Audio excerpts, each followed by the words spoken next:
Here we are at the Hurricane Wilma.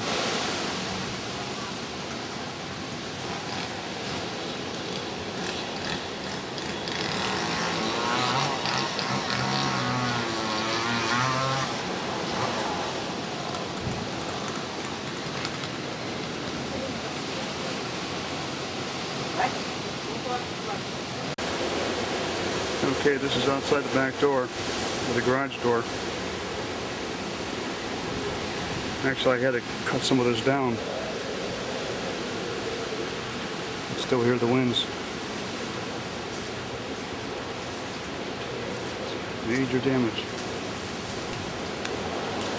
8:48 this morning, they were saying 120 miles per hour wind in Pompano Beach.